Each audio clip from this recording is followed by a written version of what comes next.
Hello, friends. This is Dave Hurwitz, executive editor at ClassicsToday.com. Now, in our last episode, or one of them, depending on when you're seeing this and in which order, I introduced you to the white scarf of irredeemable chutzpah, the indicator that a conductor or artist was guilty of absolutely unforgivable navel-gazing narcissism. This, of course, was Theodore Kurensis and his appalling new version of Beethoven's Seventh Symphony. However, there ought to be some sort of indication for artists who just exercise really, really bad judgment. I mean, embarrassingly bad judgment. They may not be notably obsessed with themselves or with their own perceived infallibility, but still, they just do some really dumb stuff. And so, taking a cue from Nathaniel Hawthorne, it is with great pleasure that I introduce to you the Scarlet Scarf of Shame. Yes, here is the Scarlet Scarf of Shame, and the winner of the Scarlet Scarf of Shame award is Gerd Schaller for his new recording of Bruckner's Symphony No. 9, transcribed for organ. Oh, God! Including his own completion of Bruckner's incomplete finale, transcribed for organ. Oh, God, could you believe it? And here it is on 2 discs on the Profil label. Now, Schaller, I mean, there's so many things wrong with this, it's hard to know where to start, you know? I love the way it says that the original, the completed from original sources and arranged for organ by Gerd Schaller. Who gives a damn what the sources are original or not? If you're gonna arrange it for the instrument Bruckner never wrote it for, I mean, where does the originality come into it? Okay, I gotta calm down. And, you know, I have a cold, so actually having a cold is even better for this because it's so much easier to get out the low bass rumble in Bruckner, you know? I mean, it's Bruckner, and it's now, Schaller is a good conductor, and he's a very good Bruckner conductor. Not all of his recordings have been great. They've been live performances. Some of them have suffered from the circumstances of the performance. But basically, he's quite a solid guy. And I've enjoyed a lot of his Bruckner and reviewed a lot of it very positively. So we're not talking about, you know, like I said, Theodore Kurensis level chutzpah insanity. But this is not a smart move, Maestro Schaller. This is not. I wonder, you know, like what else he's done. I was very curious about that because, you know, he's only known as a guy who does Bruckner, and he's really thrown his you know, weight around making his career as a Bruckner guy. And you got to do something else. It's just not healthy to spend your life dealing with Bruckner. It's just not. And the reason is because as a composer, he was just too limited. His world is a bubble. It's a restricted, hermetically sealed, expressive universe. And if you get into it, you may never get out of it. It's like a black hole. Not that it's wonderful music, but it's its own little thing. And it's a limited thing, you know what I mean? And I was very happy to see that Schaller does do other things. Not many so far on disc, but presumably he has a career. And he did make a recording of Karl Goldmark's opera Merlin, which is really interesting. And if you were into Karl Goldmark, you know, and the Rustic Wedding Symphony and the Queen of Sheba. And, I mean, he was a very good composer. It's wonderful music. Here's Merlin on Profil. It's really kind of exciting. I haven't heard it yet, but I'm really looking forward to it. So Schaller does do other things.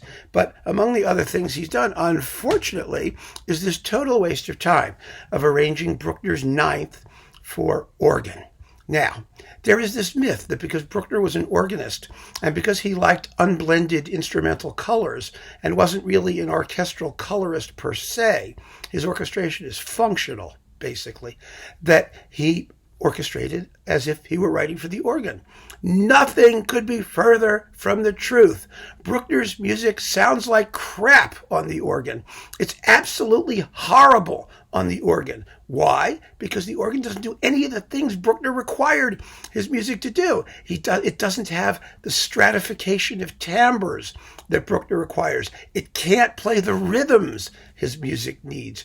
It doesn't have any percussive or staccato sort of emphases or accents. I mean, the organ is horrible at all of the things that Bruckner symphonies do in abundance.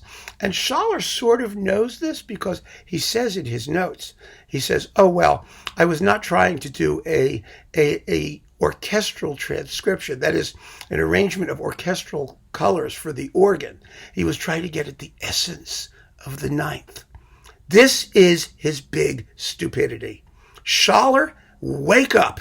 You are absolutely wrong to believe that the essence of the symphony is in some form divorced from its orchestral context. That is totally warped.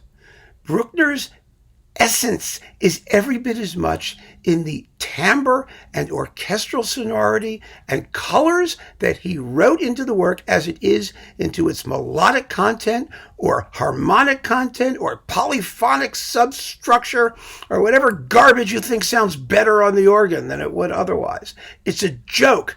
And so Schaller, of course, has chosen a sort of faux Baroque organ. I mean, let's see which one it is. It's the organ of the former Cistercian Abbey church of Erbach or something like that, or Elbach. What is it? I can't even read this. Who cares?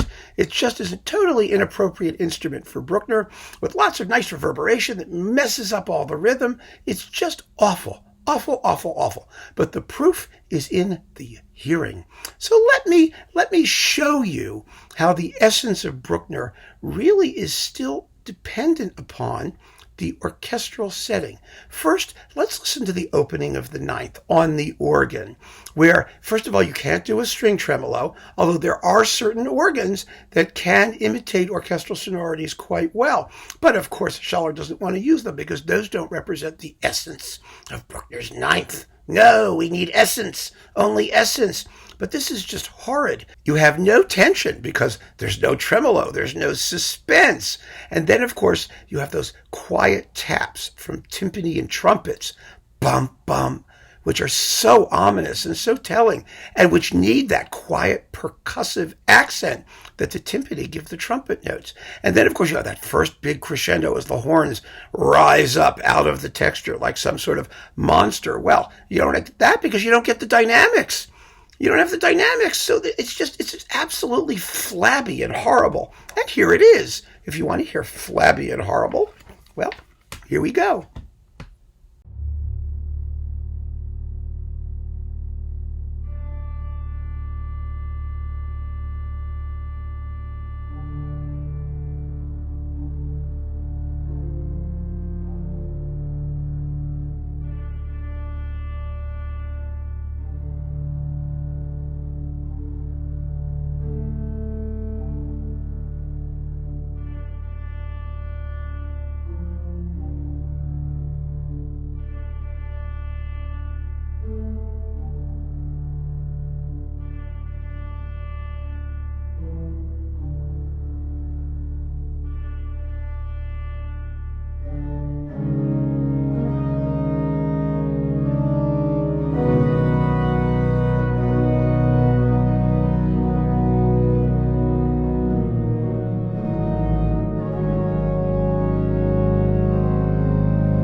Flabosity, horridness, ridiculous, isn't it? And now I'm going to do some comparisons just to show you how lame the whole thing sounds on the organ. Let's listen to the end of the first bit of the scherzo. Yes, the scherzo, which all depends on rhythm. Ba-da-dum, bum, bum, bum, bum, ba-da-dum, bum, right? I mean, it's rhythm. It's hard-hitting rhythm. Here is, let's listen to, here's Tintner on Naxos. Let's listen to what Bruckner actually wrote.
Okay, get it? Fabulous, exciting, brutal, wonderful.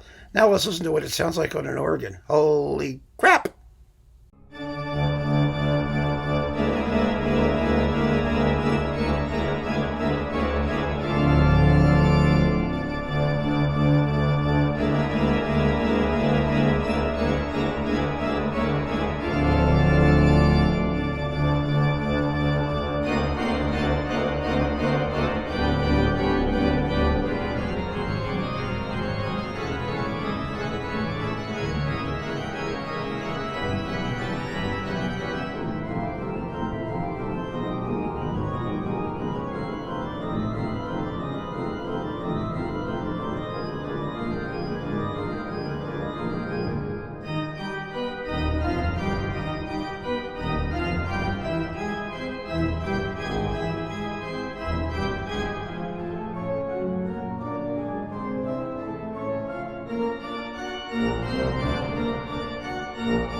Sounds like the guy's just leaning on one chord. Yeah, that's what happens with this stuff, because an organ cannot possibly convey layers of movement within a texture. It's true. The whole orchestra is basically playing a D minor chord, which Bruckner is arranging in different ways, but it's all moving in different parts, and they are not equally balanced. So you hear this movement. You hear the different brass textures. You hear the echoing sonority of the sections calling and answering, and it's so thrilling, except when you play it on an organ. And finally, last but not least, this is what I know you all wanted to hear this. I've been saving this. This is the Fiesta Resistance, you know? It's absolutely wonderful. The climax of the Adagio, that big dissonant pileup. Now, you know what's happening here, right? The strings are going,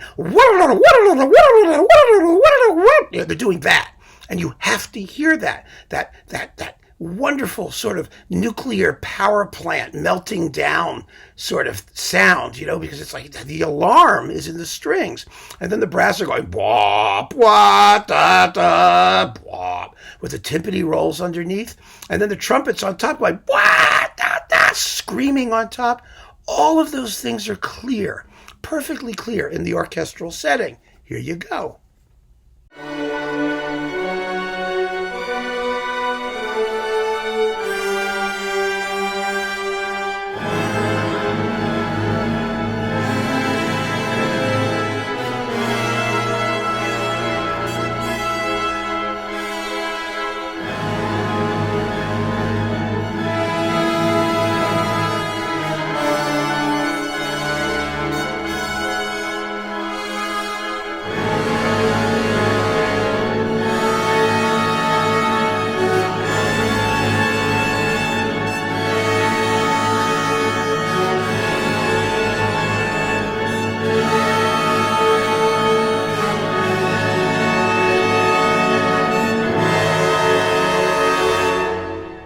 Yes, perfect, wonderfully scored, ideally imagined for the orchestra for which Bruckner wrote. But on the organ, no, all you hear is mud. You just hear some guy leaning on a keyboard, like, like a tone cluster, in an exercise of instrumental petulance.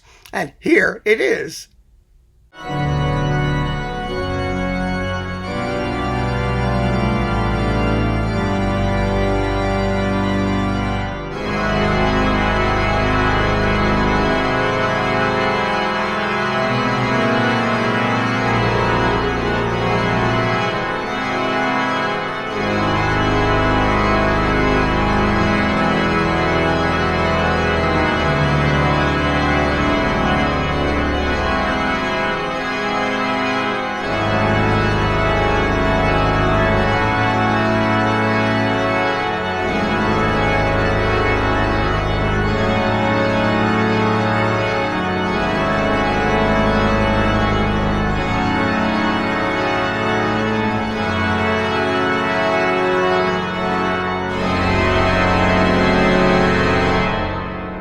Ghastly. Absolutely ghastly, isn't it? I mean, come on. You might as well be playing this on a kazoo.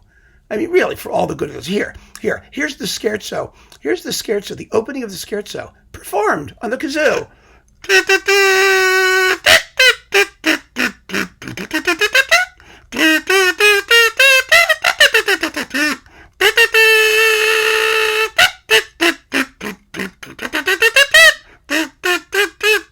That's as legitimate. That's as legitimate as what Schaller does here. It really is. And, oh my God, didn't I just get at the essence, the very essence of Bruckner? Because it's all of the color is stripped away. Everything is gone. Everything that makes it marvelous is eliminated. Just because he's playing on some giant steam calliope in some old Baroque church, does that make it legitimate? Just because Bruckner was an organist, does that make it legitimate? Here, how about the Adagio?